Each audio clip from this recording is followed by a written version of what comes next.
to your way forward with EB5, and another one that you spoke about is the Golden Visa. I'll start with one or two questions. Some of the questions that are asked will come on the board. However, I'll read it out for you. What are some overlooked opportunities in Tier 2 or smaller universities in the US? It's an interesting question. There has been a growth of Indian students going to schools in top Tier 2 schools. What is a Tier 2 school to begin with? Because all educational institutions are pretty good in the US, unless you are talking about an Ivy League. Yeah. Your admission to this program gives you the skills that are necessary.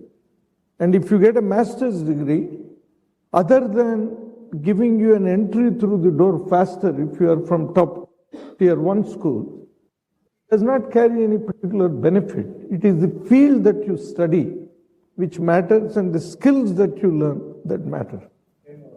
So it's fine with the Tier 2? Yes. Yeah, as long as you're comfortable with the skill. Absolutely. Yeah. You know, there is also I'll a get difference. closer, but I want this to be away so that I can read. There is also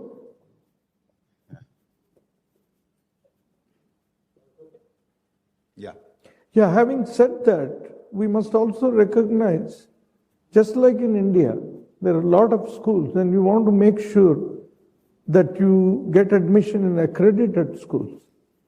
There has been a phenomenal growth of schools which are not particularly accredited. I would like to alert students applying for it to make sure your school is accredited. And there are a lot of programs where you get easily admission, but these schools may not be accredited. It poses a lot of problems in the future. If, for example, a school is accredited, but then it loses its accreditation, then you lose your OPT opportunities, and you're not able to get an H1 based on that qualification. So I've run into a lot of students with that kind of problem. So by and large, the Indian students attend mostly accredited good schools. Yeah. You have another question? What are the common cultural... 1 minute. That's okay. How can students effectively balance academics, part-time work, and social life in the US? This is a question that I saw a previous question. Both of them are important. How do you adjust culturally? You know, I believe, Mr. Sivkumar, it's my belief that there is a global culture that is emerging. And the global culture has people with shared values. The gap between somebody who is in the US and who studies in school there is not the kind of gap that I used to see when I first went to school, to attend school in the US.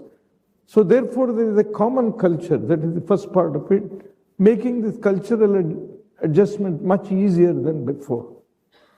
Each school offers orientation programs. Where I'm really concerned for Indian students is to understand that they are guests at the US universities. They have limitations in terms of some of the discretionary challenges that they get involved in. And I'll give you some examples which have come into place in the recent past. If you really are stopped for drunk driving, you are arrested. And if you go through drunk driving and you don't stop and you just evade and leave that place, it's called as hit and run. It's a felony. So you are now escalating issues that come out of DUI, driving under the influence. Indians who are subject to it now, automatically their visa is cancelled, the entry visa. And in the US, they can continue to stay, but in 4 years when you go there, with the upper limit now being prescribed, you are going to get evaluated to see whether you are a person of good moral character. The other issue which really a lot of people have heard, isolated as it may be, but it still is an issue, which is that if you are making comments in the social media that are considered to be contrary to the usual US self-interest, national interest, which is defined in a broad discretionary brush, if I may, Then you get into some issues when they go up to the immigration and they start challenging. And also when you leave the country, you get into similar challenges. I'll tell you a story that I'm dealing with right now. Just before I came, one day before, there was a family on an H-1B. The father was in the US on an H-1. The wife was on H-4. The daughter was on an H-4. And the 17-year-old son was also on an H-4. They admitted the mother and they admitted the daughter, but they questioned the son for a long time and they removed him from the US with an ability to come for 5 years. How did that happen? Because apparently in a high school magazine, he made comments which were quite, I had an opportunity to look at the comments, which were quite controversial. So what is my advice to Indian students? My advice to you is think. Don't try to walk into troubled waters when it is not necessary. Your goal is to pursue your education first. And in the process, you are allowed to express your opinion, which are based on sound principles, maturity, not wade into the waters of local politics or international politics. It's easily said than done, but at the end of the day, US gives the right to speech, and it is guaranteed by the First Amendment in the US Constitution. Sooner or later, like I said, you take a long-term perspective. In time, all this will settle down. Yeah, we'll move on. What mental health resources and support systems should students be aware of on US campuses? I think you've answered. Mental health resources is something that... This is a very important question. That question about mental issues, because many students are not subject to the kind of pressures in the US. Now we are competing at the world theater. It is no longer confined to some local competition. Unless you are from premier institutions like the MITs, you are going to be facing competition of a type and nature that you've never seen before. It starts with academic pressure to get good grades, because that is a stepping stone for the next stage. So with all these pressures building up, automatically it percolates into some degree of drinking, or it goes into areas where they become unstable in their relationships. They come to the US and they start making relationship with US partners in some ways. And these relationships are viewed differently. In the US, a lot of them are excited to see international students. And that excitement should not be misperceived to be some kind of a relationship that they want to have with you. So they've got to understand these cultural nuances. And mental health facilities are available on every campus now. Whenever there is a major episode, there are counselors that are made available immediately for the students, and many of them are trained in multi-ethnic, multicultural environments where the mental issues have to be treated differently and separately. So mental issues are a challenge. They're a function, just like in India, they're a function of excessive competition, they're a function of stresses in life, they're a function of being away from their families. They have not been used to living such an independent life in the US, on and on. No different than Indian students, who go to schools in other states here. The next question that we have is about the job market in the US. How has it evolved for international graduates in recent years? You touched when you... Yeah, the US job market. First of all, when you look at the US job market, you have to look at the economy itself. The economy itself is subject to multiple fluctuations. So you have to know that whenever there is stress on the economics of a country, on the financial and employment situation and so on in the US, one of the casualties is a lot of people get laid off. For domestic students, it's not a big issue. But for international students, how do you stay there? In the recent past, I've seen en masse layoffs. You are in the middle of your H1. Where do you go? Now you are controlled by timeline. So you are going to be impacted much more severely than the local citizens. So you have to be prepared for all this. But then Indian students, their greatest asset is they are very smart, if I may, and they are very highly skilled in technical areas. There is no question in my mind that Indian students compete at an extraordinary level. And their future is guaranteed because at the end of the day, American system is a meritocracy, where if you really speak, where you really think, and you show your creativity, your originality, your skill level, you are likely to flourish. It's wonderful to hear this comment about our youngsters, and wonderful because of two reasons. One, our youngsters. The second, are teachers who made them. I'm talking about the teachers who use the black and white, either the white board with a black marker or the black board with a white chalk piece. They made colorful students. So, our teachers made colorful students. So I'm saying, heartening to note that you're very happy about the Indian students who come there, so much of talent. Indian students are a vibrant community. I had the opportunity to work for 17 years at USC, which is the largest private university west of Mississippi. And the school has almost about 500,000 workers coming every day. And Indian students should be very proud. Even if you look at their contribution, Indian students, but with tuition alone, every year, by many reliable reports, bring about $20 billion to the US economy.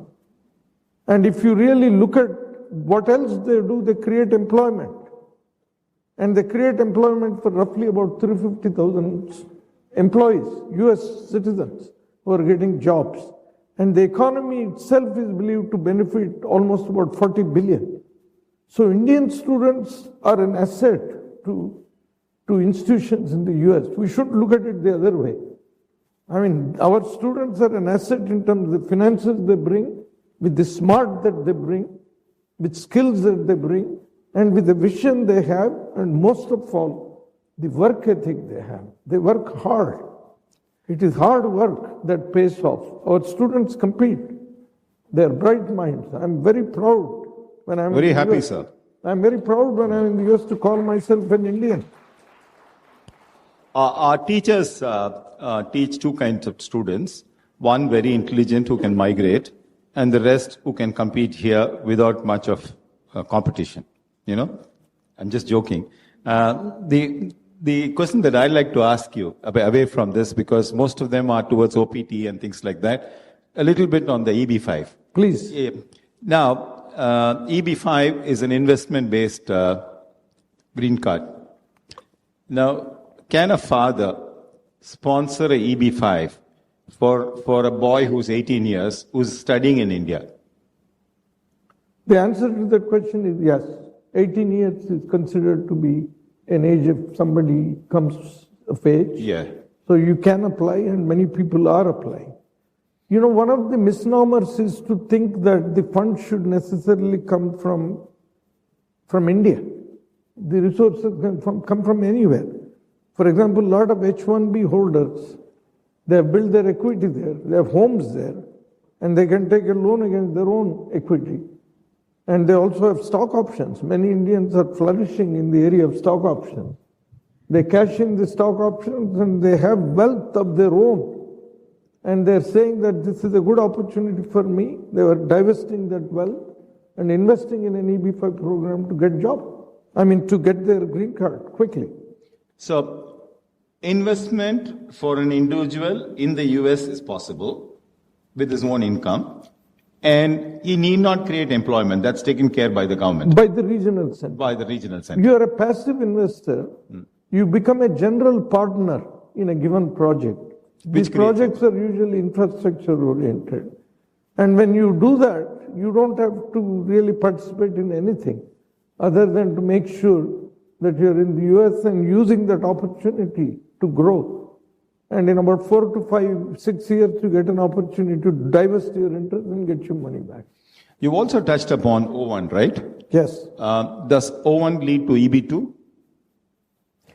O1 is a non-immigrant visa. Non-immigrant is that. Okay. EB2 is an immigrant visa. So one is a temporary ability to stay in the US, and the other is to stay permanently in the US. These are two different. Yeah, but O1 is based on talent. There is an EB1 that comes out of the O1, which is for aliens of extraordinary ability. Talent. And we do a lot of those for people in sciences, in business, in arts. And many of them get through the EB1. We do a lot of those EB1. And many entertainers, for example, use that way of really getting a green card very quickly. If somebody is a good musician in Indian arts, I've done for a lot of tabla players. I've done for people who come and do Katha Kalakshepam there.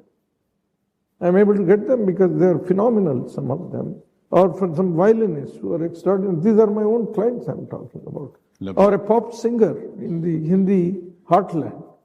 Any of them, because of their achievements, I'm able to get them under the EB1A. As opposed to that, there is an EB1B for entertainers, and then there is an EB1C. EB1C is for people who come on an intercompany transfer on an L1, and they have a pathway to get to the green card quicker in 5 to 6 years. Any question from the audience? Yeah. From here?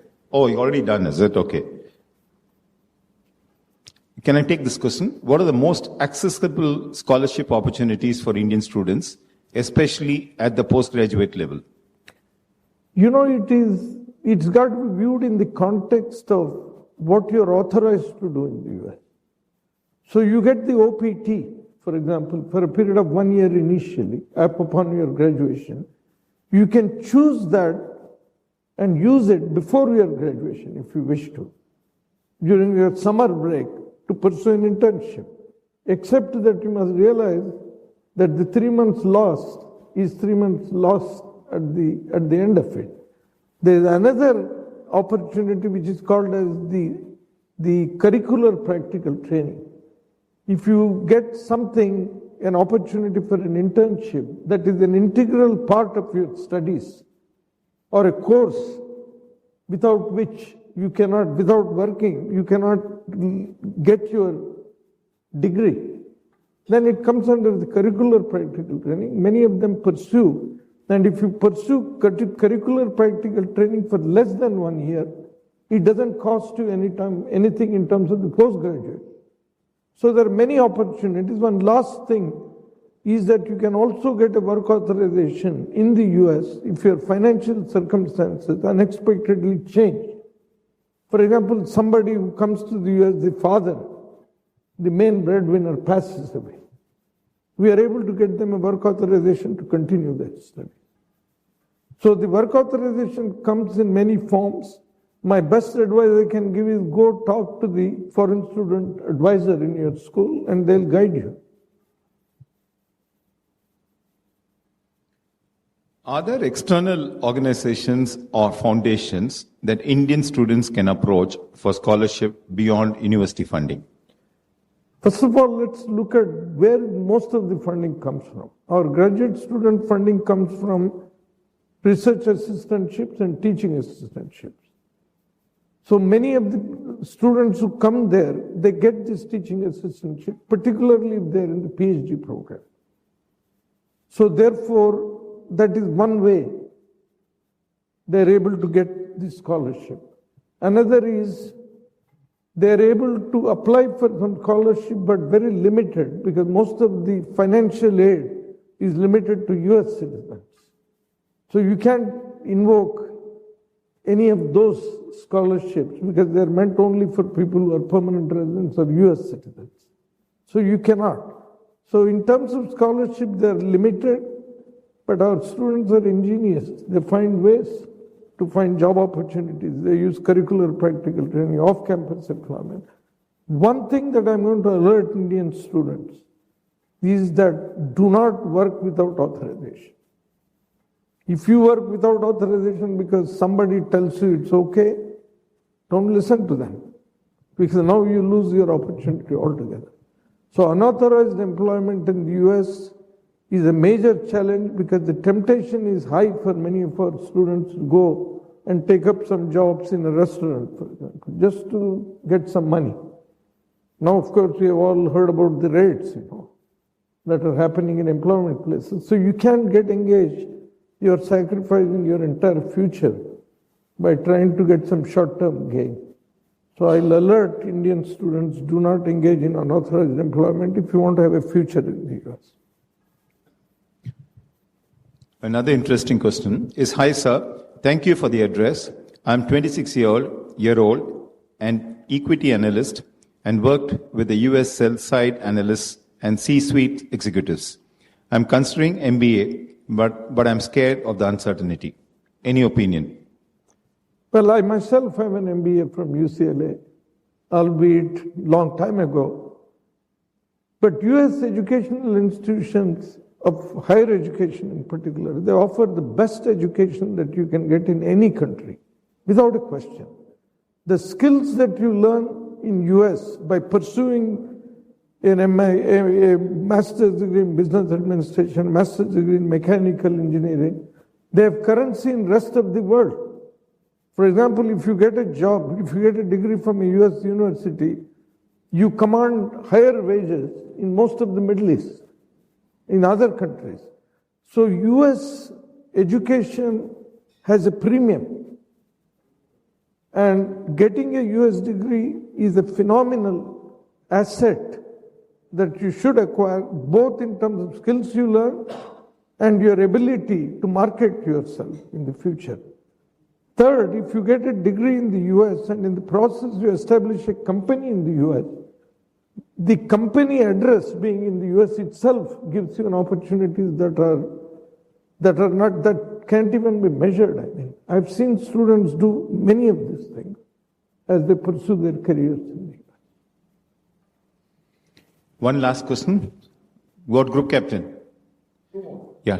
My son just completed post-graduation, not my son, just completed post-graduation degree, MS Mechanical in Germany. Any further future career possibility at the USA, or he has to study furthermore at US? It depends on when you are entering the market. If you are entering the US market at this time, I think that the situation is a little unsteady right now. But in Europe, many students go to Germany and find jobs there. And Indian population has really grown in all of these parts. So whether you go to Central Europe, Eastern Europe, Western Europe, Middle East, Indians are all over the place. By getting a degree in the US, you improve your chances, basically. And you should continue to do that. How to prep for visa interview? Visa interview or a performer going to a US, as a performer going to the US? If you are coming as a performer, how should you do it? Who is a performer? I am also a performer today. But I guess that they are talking about a performer in arts. Is that question? I think it makes sense. If you are coming as a Bharatanatyam artist, or if you are coming as an vocalist to sing, or you are coming there to play tabla, there is a specific visa category called the P3, which is called the culturally unique visa. So when you come in that visa category, you must have specific contracts and specific places that you're going to perform. And you got to furnish all of this. And it's easy to get the P3 visa. When you go for the interview preparation, my only advice is your skill speaks for itself. I've seen some Indians who went. Sometimes, what they do, they come in groups. They can come also in one. If your principal person is an extraordinary talented guy, then a lot of people come along with them. And sometimes they try to accommodate people with less talent, just because they are known to them. This is where they get in trouble. I've had people who went to consulates and they said they're tabla players. They took them to the back and gave them a tabla and told them to play the tabla. I've had a chef, believe me or not, I had a chef who who I sent for an interview, and they said, fantastic, come to the back.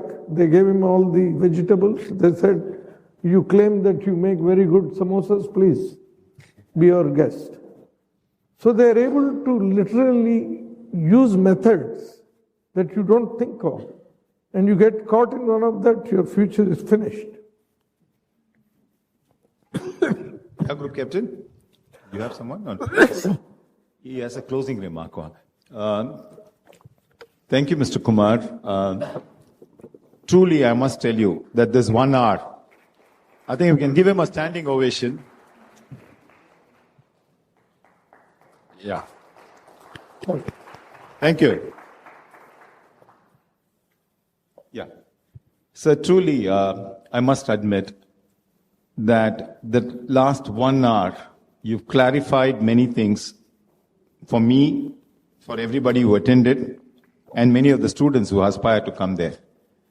And one clarity that you gave is the need to look at EB5 as a visa option instead of going to a cardiologist too often to find out if your child is going to get the EB5 or the visa.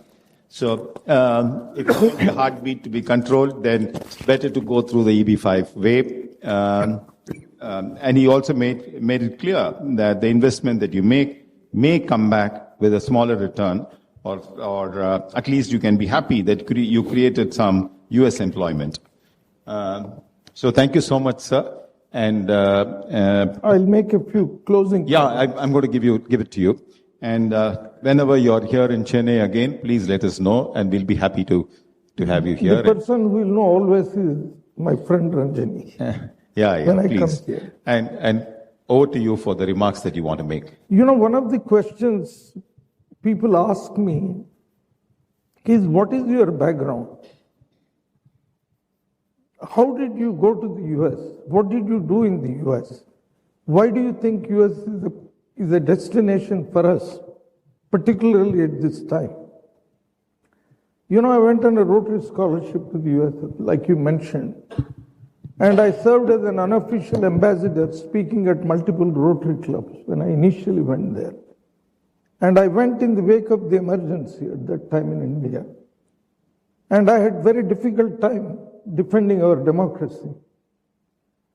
That being said, from the beginning, what was important for me was my identity. The core of my identity is something that I was not willing to compromise. And that core identity of mine was developed in India. It is the Indian value system. It is the family unit. These are the things that inspired me. So the American dream is alive.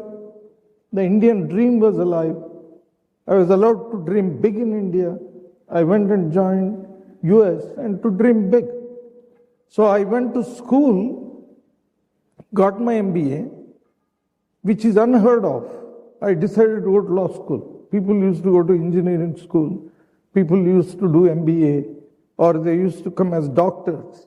But I was one of those who was a pioneer. I was the first guy who actually went to law school in the US itself. And how did I really, what do I think is that core identity of mine? One is hard work. For those youngsters, there is no substitute for hard work in this world. Hang your head down and work hard. The second value that I brought was that I decided from the beginning, my parents taught this to me, is that don't do anything that will create fear in you.